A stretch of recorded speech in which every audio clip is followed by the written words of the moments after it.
Selamat datang di channel Trading for Better Life. Di video ini saya cuma analisa satu emiten cara pergerakan saat ini masih bergerak downtrend dan akan membagikan dividen sebesar 175 per lembar saham.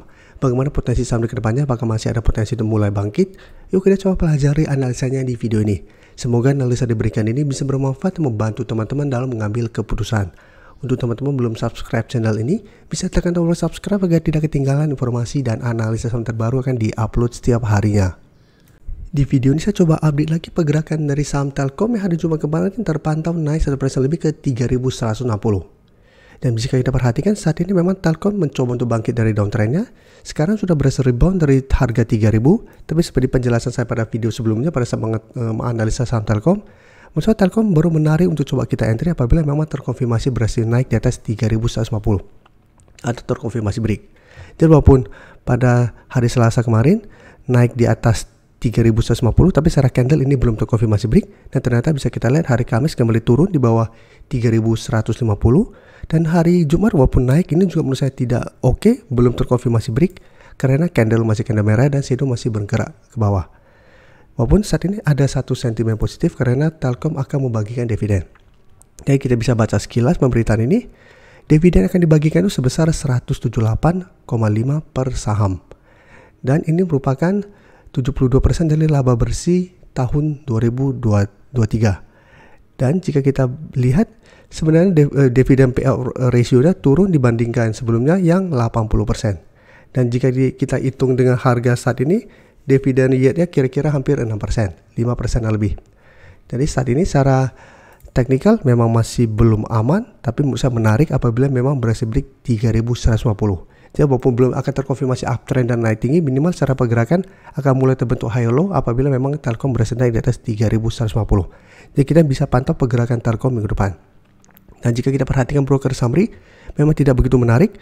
Kenaikan 1% lebih ini terpantau masih ada distribusi asing, juga terus distribusi saham Telkom. Dan selama Telkom belum diakumulasi asing dengan jumlah besar, Telkom sepertinya masih akan sulit untuk mulai uptrend kembali. Jadi walaupun ada potensi untuk naik, bisa saja hanya technical rebound atau kenaikan sementara selama asing masih terus keluar. Jadi secara teknikal memang menarik untuk coba dipantau untuk entry, tapi ingat itu hanya trading jangka pendek atau memanfaatkan technical rebound. Tapi untuk entry saat ini menurut saya Telkom wait and see dulu, kita lihat minggu depan apakah hari Senin Telkom berhasil terkonfirmasi break 3.150. Apabila terkonfirmasi break plus terpantau juga asing mulai masuk akumulasi karena mungkin ada sentimen dividen ini, maka Telkom kedepannya akan lebih berpotensi untuk lanjut naik. Tapi untuk saat ini yang terdekat apabila berhasil break 3.150, saya lihat ada potensi ke 3.280 sampai 3.300 kembali. Jadi ada potensi kembali mengetes target harga ini. Ingat apabila mencoba untuk break masih gagal, maka Telkom akan melemah kembali. Jadi masih akan sideways kembali menuju support di 3.150. Jadi yang udah punya saat ini, karena sekarang masih kuat berada di atas support 3.000, apabila teman-teman masih hold, menurut saya masih bisa di hold, apalagi sekarang mencoba untuk mulai bangkit dari downtrendnya. Tapi untuk yang ingin coba entry, menurut saya wait and see dulu, tunggu konfirmasi minggu depan. Dan sekarang kita coba lihat anak usahanya yaitu MTEL. MTEL secara pergerakan juga tidak oke, masih bergerak sangat downtrend dan sudah turun di bawah harga 600 yang sebelumnya sempat dites dan masih bisa rebound. Dan cara pergerakan juga bisa kita lihat, MTEL juga masih bergerak sangat downtrend setelah gagal naik kembali di atas garis EMA 50 150. Jadi setelah turun beberapa kali sempat mengatas garis EMA 50, masih gagal naik dan melanjutkan penurunan. Dan untuk MTEL, jika kita perhatikan di broker summary, asing terpantau mulai masuk akumulasi dalam 2 minggu terakhir ini. Tapi di broker summary terpantau ini masih ada distribusi.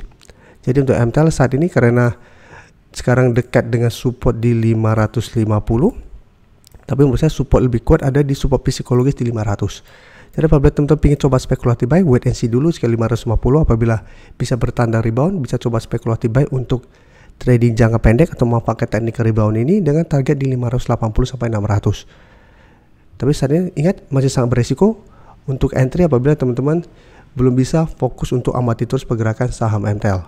Kan bisa saja hanya technical rebound sementara, satu masih melanjutkan penurunan. Oke, selanjutnya MDKA saya akan coba update. Jika kita perhatikan, MDKA sebelumnya berhasil rebound dari support EMA 50, tapi mencoba untuk naik di atas garis EMA 150, masih gagal break dan kembali melemah. Dan bisa kita lihat hari Kamis sempat turun kembali menuju support di harga 2.500. Dan hari Jumat ini kembali melemah ke harga 2560. Dan cara pergerakan MDKA memang mulai melemah. Sebelumnya mulai uptrend setelah berhasil naik di atas korea garis EMA, tapi mencoba break 2800 yang memang beberapa kali bisa kita lihat merupakan resisten yang menahan kenaikan dari saham MDKA. Setelah gagal break, ternyata MDKA lanjut turun dan gagal bertahan di atas garis EMA 150. Dan untuk MDKA bisa kita perhatikan di sini, asing terpantau masih distribusi dalam 2 minggu terakhir ini, dan di broker summary ini juga terpantau masih distribusi. Jadi untuk MDKA saya lihat minggu depan masih ada potensi untuk turun mengetes harga 2500 atau garis EMA 50. Tapi menurut saya ini tetap masih menarik untuk coba dipantau karena garis EMA 50 masih berupa support. Selama masih kuat, MDKA masih ada potensi untuk sideways. Jadi masih ada potensi untuk rebound kembali mengetes garis EMA 150. Jadi apabila teman-teman sudah punya saham MDKA, menurut saya masih bisa di hold selama 2500 tidak terlewati. Yang belum sempat entry juga menurut saya masih bisa coba pantau di 2500. Apabila minggu depan MDKA bisa bertanda rebound, menurut saya masih menarik untuk coba swing dengan target jangka pendek di 2600 sampai 2650. Selanjutnya saya coba analisa saham MBMA. MBMA jika kita perhatikan, secara pergerakan sebelum juga sempat naik di atas garis EMA 50, tapi beberapa kali mencoba untuk break garis EMA 150, gagal break dan kembali turun bawah garis EMA 50. Setelah itu bisa kita lihat pada saat mengetes 480, MBMA mulai sideways. Setelah berhasil sideways, berhasil break 500. Tapi setelah itu mencoba untuk naik di atas garis EMA 50 sampai 600, ternyata MBMA gagal terkonfirmasi break dan saat ini kembali melemah. Dan jika kita perhatikan pada perdagangan hari Jumat kemarin tidak naik dan turun. Dan di broker summary jika kita perhatikan, asing terpantau masih distribusi, tapi di broker summary ini terpantau ada akumulasi. Jadi MBMA cara pergerakan apabila teman-teman mau entry, menurut saya juga paling aman wait and see dulu walaupun ada akumulasi. Dan lebih oke adalah coba tunggu kembali di sekitar harga 500. Jadi tunggu terkoreksi dulu atau mendekati 500. Apabila MBMA masih bisa bertahan rebound, baru ikuti entry untuk swing dengan target di 550 sampai garis EMA 50. Yang saat ini di 560. Jadi pertimbangkan untuk swing, karena ingat sebelum juga setelah berhasil naik di atas 500, MBMA masih kesulitan untuk naik di atas garis EMA 50. Atau teman-teman masih mau hold terus selama zona di 480 sampai 500 tidak terlewati. Jadi saat ini untuk entry wait and see dulu untuk lebih aman ya. Tunggu konfirmasi dulu apakah MBMA berhasil rebound dari target harga ini. Untuk teman-teman yang baru mensubscribe atau viewer baru dari channel ini, banyak yang bertanya, Pak, aplikasi yang dipakai apa sih? Bagaimana cara menentukan EMA 50 dan 150 dan sebagainya? Teman-teman bisa klik bagian playlist ini. Jadi teman-teman bisa cari channel Trading for Better Life, klik playlistnya. Di playlist ini banyak video-video edukasi yang teman-teman bisa pelajari. Jadi untuk aplikasi yang dipakai maupun cara baca candle, teknik analisis, bandarmologi semua ada di sini. Jadi teman-teman bisa coba cari di playlist untuk pelajari video-video edukasi yang sudah pernah kami bagikan sebelumnya. Terima kasih telah menonton video ini. Like dan share video ini bila bermanfaat bagi teman-teman. Dan support channel ini dengan cara tekan tombol subscribe agar channel ini bisa makin berkembang dan bisa membantu lebih banyak orang lagi. Terima kasih.